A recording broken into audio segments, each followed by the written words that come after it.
멜기세덱의 반차를 따르는 대제사장이신 예수 그리스도라는 표현이 등장하시면서부터 히브리서는 계속해서 예수 그리스도가 어떤 분이신지 이 복잡하고 어려운 신학을 사용해서 설명하고 있습니다. 히브리서를 쓴 사람이 이렇게 복잡한 신학을 사용한 이유는 이 히브리서를 받아서 읽는 사람들이 유대인이자 그리스도인이기 때문에 이 사람들에게는 그 율법에 대한 타당성이 필요했어요. 이 복음이 과연 이 율법과 어떻게 연관이 있느냐, 이 타당성이 필요했기 때문에 이 율법과 새 언약에 대해 그들이 알고 있는 신학적 배경에서 설명을 해야 했기 때문에 이렇게 어려운 겁니다. 저희들이 이렇게 한번 보고 쉽게 이해할 수 없는 부분들은 이 신학적인 해석이 굉장히 깊이 들어가 있기 때문이에요.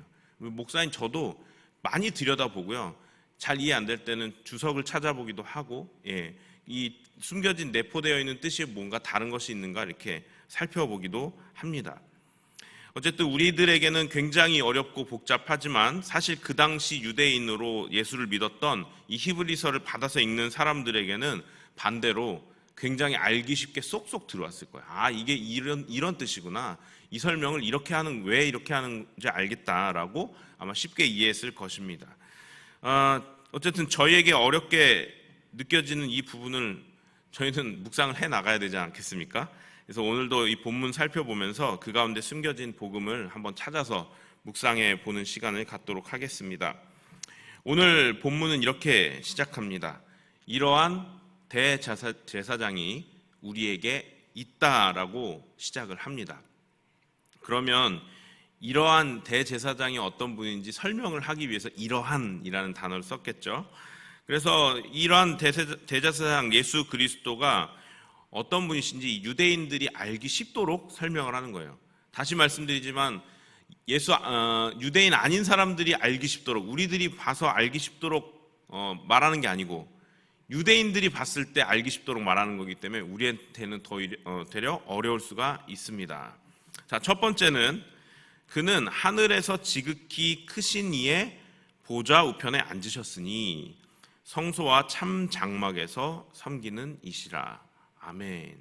자, 이 첫 번째 하늘에서 지극히 크신 이의 보좌 우편에 앉으셨다라는 것은 어느 정도 뉘앙스가 옵니다. 저에게. 아, 그래, 우리 하나님 하늘 아버지 우편에 앉아 계시다는 거. 아, 그래, 우리들이 사도신경에서도 늘 고백하는 거. 잘 들어오실 거예요. 근데 성소와 참 장막에서 섬기는 이시라. 이 부분을 좀 살펴봐야 하겠습니다. 오늘 본문 5절 말씀을 또 한번 읽어보겠습니다. 우리 한번 5절 말씀 함께 읽어볼까요? 5절입니다. 시작. 그들이 섬기는 것은 하늘에 있는 것의 모형과 그림자라. 모세가 장막을 지으려 할 때에 지시하심을 얻음과 같으니 이르시되 삶과 모든 것을 산에서 내게 보이던 본을 따라 지으라 하셨느니라. 아멘. 여러분, 이 성소와 장막은요, 하나님의 임재를 상징하는 곳인데, 하나님께서 시내산에서 모세에게 주신 율법 가운데 이 성소를 직접 명령하셨어요. 길이, 모양, 들어갈 것, 모든 모형을 하나님께서 아주 디테일하게 설명해 놓으신 게 출애굽기에 나와 있습니다. 그래서 이 성소는 사람이 지었지만 하나님이 지으라고 한 그대로 지은 거예요. 자, 근데 오늘 이 본문 5절 말씀이 이 출애굽기 25장 40절 말씀을 그대로 옮겨 놓은 거거든요. 즉 모세가 하나님께 계시받아 만든 성소 그리고 장막은 하나님께서 보여주신 그대로를 만든 것이라고 기록이 되어 있어요.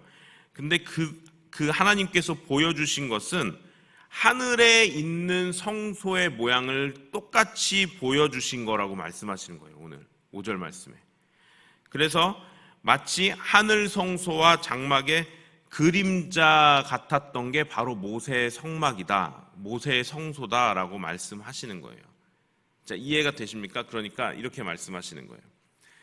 유대인들에게 너희들 조상이 광야에서 그 모세가 만든 성소 있잖아. 그거는 하늘의 성소의 모형을 그대로 본따 만든 그림자 같은 것인데, 여기서 말씀하시는 게 모세는 땅에서 제사장들을 통해 하나님을 만나는 일을 했지만 예수님은, 대제사장이신 예수 그리스도는 그 원래 오리지널 성소, 하늘에 있는 성소의 제사장이야, 이 말씀하시는 거예요.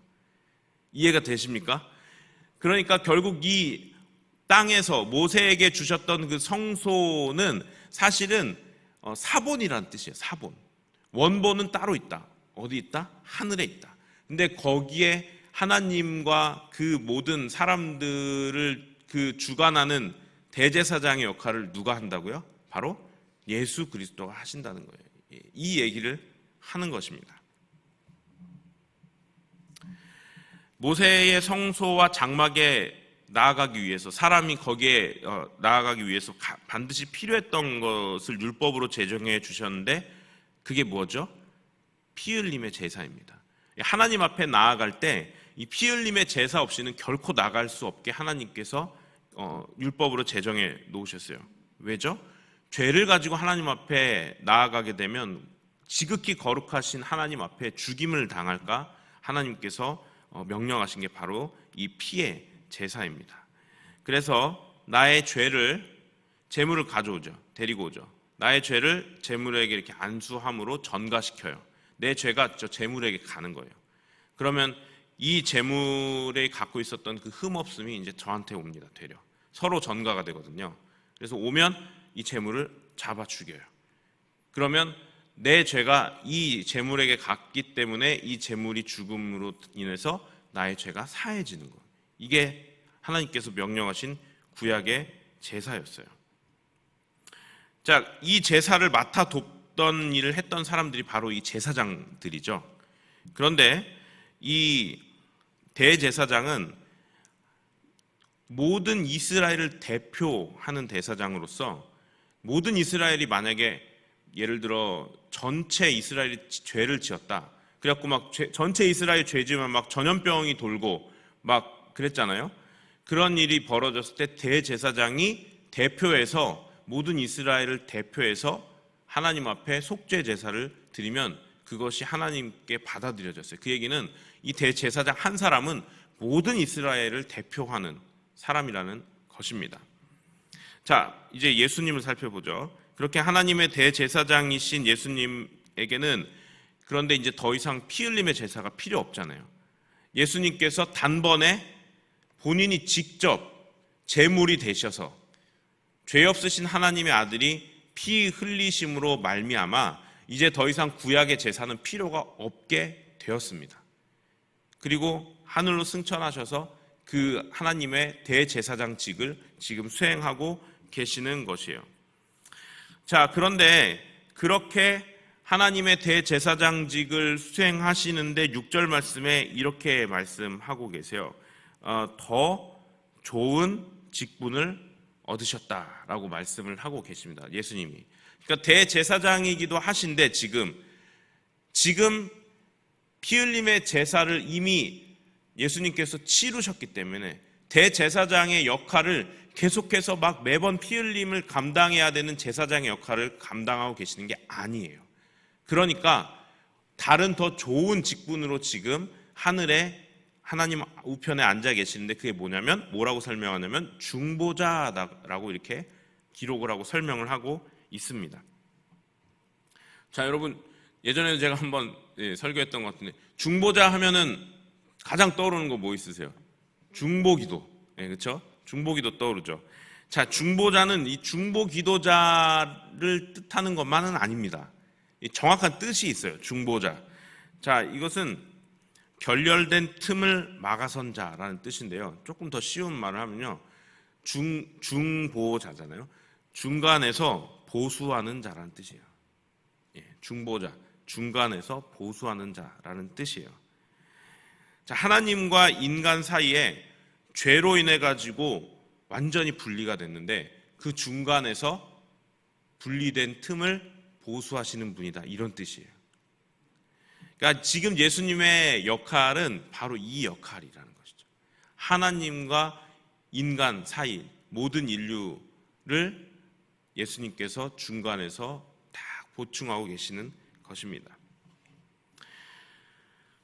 한 번에 드린 그 제사로 말미암아 모든 인류가 제사함을 받았죠. 대제사장이기 때문에 모든 인류를 대표하실 수 있었던 것입니다. 자, 이제는 그 하나님과 인간 사이에 완전히 분리되어 있었던 그곳을 십자가로 연결해 버리신 거예요. 자, 그러면 오늘 본문에서 예수님 어떤 분이신가 이제 마지막으로 정리를 하면서 말씀을 마치려고 합니다. 자, 우리 예수님 모세에게 명령하셔서 만들게 하신 성소, 출애굽기 25장에 기록되어 있는 성소의 원래 원본, 오리지널인 그 하늘 성소를 맡고 계시는 대제사장이시며, 이제는 십자가로 모든 인류의 죄를 대속하시고 하나님과 모든 인류를 연결하시는 중보자로 계시는 분. 이게 1절부터, 오늘 보면 1절부터 6절까지 말씀이에요. 7절부터 13절은 사실 내용이 또 다른 내용이 시작이 돼갖고 지금 시작해버리면 또 한 15분 갑니다. 그럼 안 되겠죠. 그래서 오늘은 1절부터 6절까지만 준비했어요. 그리고 내일 또 설교 때 이 부분을 좀 다룰 수 있으면 조금 더 다루고 내일 설교로 넘어가려고 합니다. 어쨌든 오늘 말씀에서 중요한 예수님의 역할은, 첫 번째는 원래 성소의 원본인 하늘 성소의 대제사장이신 예수 그리스도, 그리고 두 번째는 모든 인류와 하나님의 그 분리된, 죄로 인해 분리된 곳을 막아서서 보수하신 중보자이신 예수 그리스도, 이렇게 두 가지를 우리가 오늘 말씀을 통해 알 수가 있습니다.